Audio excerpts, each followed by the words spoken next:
Hi guys, my name is Megan and welcome to my channel. Today I'm going to show you everything I have gathered up for having a home birth. Now most of these things are items my midwife has asked me to gather up, but a few of them are things that I just wanted to have on hand. And so hopefully this is helpful for if you guys are thinking about having a home birth and you don't know what to get maybe. You just want to be prepared and know what to expect. So let's get right into this.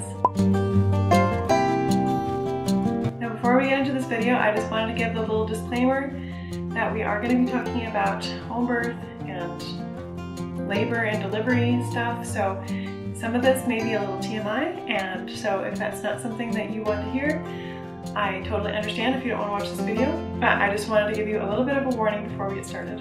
So this first thing here is evening primrose oil, and this is actually not for during labor, but it's actually something that starting at 36 weeks I'm going to be using to help soften up the area down there. I'll be taking one pill and inserting it vaginally every night. That'll just help the skin have more elasticity and be more stretchy and hopefully be less likely to tear. And so I'll also continue to take this after the baby's born for a couple weeks, and this will help speed up the healing process. This wasn't something on the list, it was just something that I gathered up myself. And so this next thing I'm going to show you is actually the more medical supplies, and this is a kit that my midwife had me order. It was about $60 I think. It has some big pads to lay out to catch anything going on. This is a little package of umbilical tape to tie off the cord. There's a little pack of straws, and this is just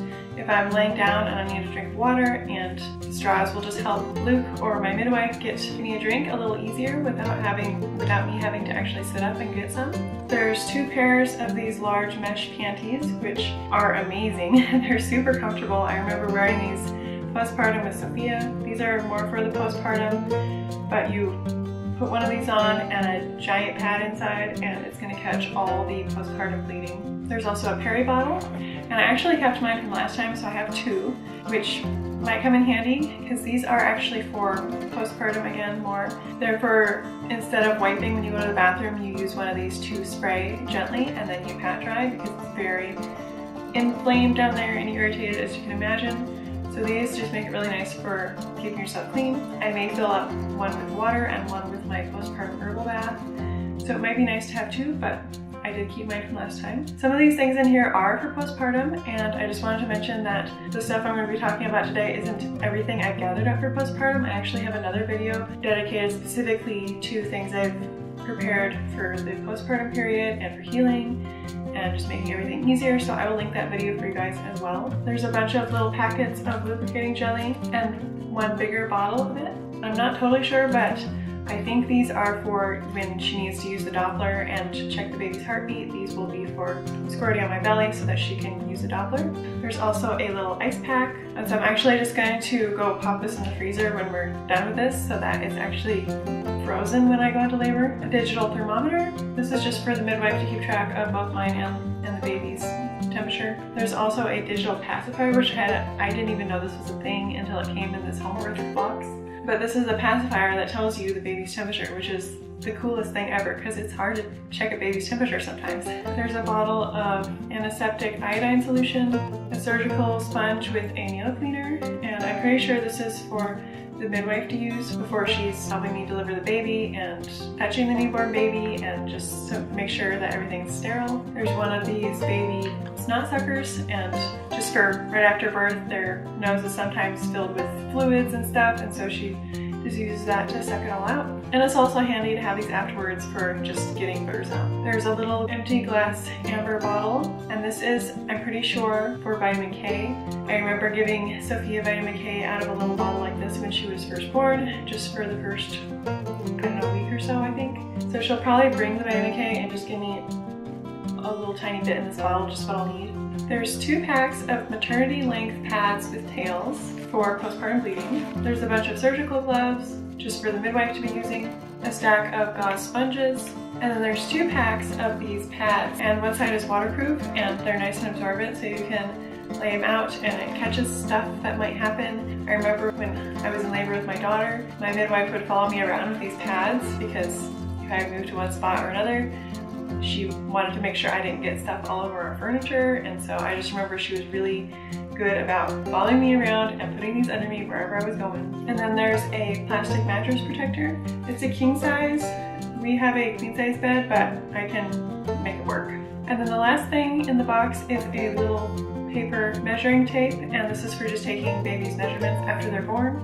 So that's all for the more medical box, and so now we'll move on to just the rest of the supplies that I have. The first thing on that list are just a bunch of pillows, and we already have a bunch of pillows on our bed, just our regular pillows and a big body pillow that I use for pregnancy, so I figured those are always out on our bed and on hand anyway, so I didn't really need to gather them up any more than they already were. Some extra cold packs besides the one that came in the homebirth kit. I have some ice packs in the freezer already, and I'm also going to be making some homemade ones with corn syrup so that they're more like squishy. I have an extra set of sheets for our bed, and so I'll actually put on this mattress protector now and just leave it on there so that it's not an extra thing we have to do when I go into labor. And then when I go into labor, I have a list of things that need to be done, and one of the things is to change our bed into clean sheets. So we'll change it into these sheets, and they're nice dark colored sheets so that if I bleed on them or something and they get stained, it's not going to be all that noticeable.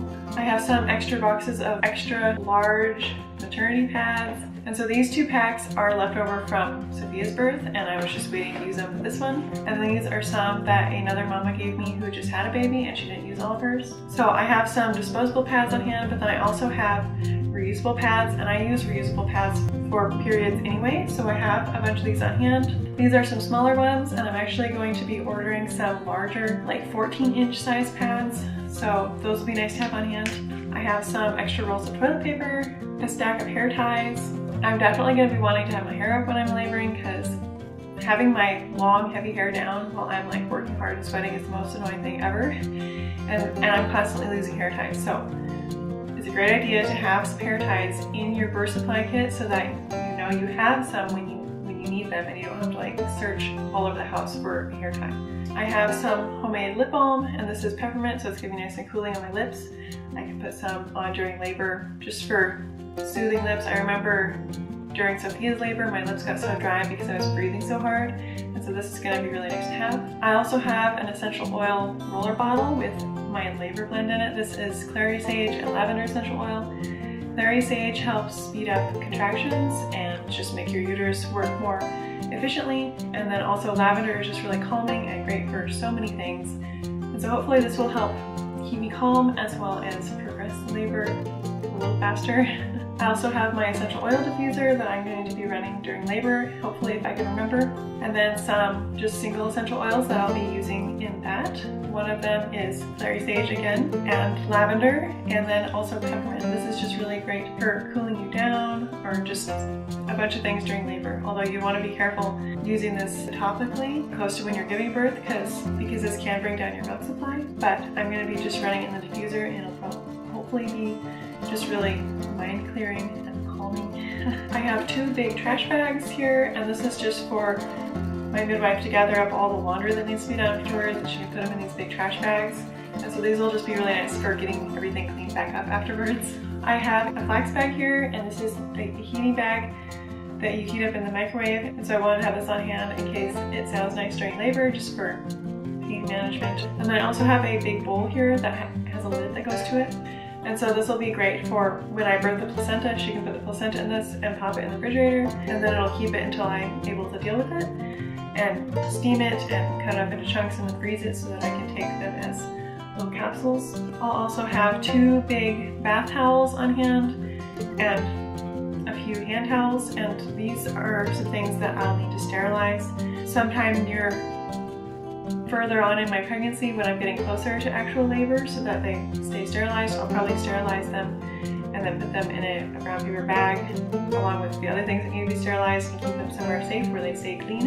And then I also have a stack of receiving blankets, and these are something else that needs to be sterilized because this is going to be the first thing that the baby gets covered with and dried off with, and so these need to be nice and clean. These were the same receiving blankets we used when my daughter was born. And then I have a couple little newborn onesies with feet, and this will probably be his first outfit just because it's a zipper and it's going to be nice and easy, but I have 2 just in case. I also have a little baby hat, and this is actually got little pink hearts on it. I don't have any boy hats, but you can hardly tell that there's pink hearts on it, and he's not gonna care. So I also have some little baby socks just in case his feet are getting cold. I have some cloth diapers I'll clean and on hand, and these are one-size diapers that are just all the way down. They'll probably be a little too big for him, and so I have some newborn cloth diapers that I'll be ordering, just a few, because he's not going to be in that tiny little newborn stage for too long. But I've cloth diapered my daughter for almost her entire life, and so I'm planning on cloth diapering my son as well. I do have one pack of one-size diapers that someone actually gifted to me. They just had a baby as well, and they didn't use all their one-size diapers. So I figured that these would be nice to have on hand for maybe the first week if I just do not feel like doing cloth diapers for the first little while. I figured these would be nice to have on hand, and if I don't use them, I can always pass them on to another mama who needs them. And then I also have a nice big thick blanket in case it's chilly and he needs extra layers to wrap around him. I also have a bunch of swaddle blankets. He'll probably have just his onesie on and then be swaddled with a muslin swaddle blanket, and then if he needs to, he'll have this a little bit heavier of a blanket. So, and then I also have some hydrogen peroxide and Q-tips on hand. This is for cleaning the umbilical cord stump after the baby's born. You want to make sure you keep the cord stump nice and clean inside around it. And so I have these for doing that. And then the last thing I have is a big birth ball. And last time I didn't have a birth ball and I didn't use one, but I've had one for this pregnancy, which has been really nice. And so I have it on hand in case I do want to labor on it. And then I also have a list that I've been working on that's just on our refrigerator. Just a list of things that we need to do when I go into labor, mostly things that Luke needs to do. There's a list of people that need to be called depending on what time of day it is, because our daughter might need to go somewhere, and also people we just need to notify that I'm in labor. Things that he needs to get out, we need to change the sheets on the bed, we need to obviously call the midwife, get out all the birth supply boxes so they're right on hand and she can get to them really easily. So it's a good idea to just write out a list and put it somewhere where people can see it, so that if you're just so out of it that you don't remember what you're supposed to do, you can look at the list, or if someone's helping you, like your husband, he can look at the list and know what to do. It's also a good idea to get your car seat installed early. We already have it installed because my daughter is still using the one that the next baby will use. We need to get her the next car seat up. And then I will also be packing just our diaper bag with things that he will need, and that a few things I will need in case we do have to go to the hospital. It's really unlikely, and I'm praying it doesn't happen, but it's always a possibility, and we're going to do whatever we can to keep us all safe. And so I just would feel better if I had something packed and ready to go in case that does happen. And so that's all the supplies I have gathered up for our home birth. Hopefully this was helpful for you guys. And again, if you want to see what I've gathered up for postpartum specifically, or my minimalist baby essentials, I will link those videos for you guys below and in the cards. But thank you for watching, and I will see you in my next video. Bye!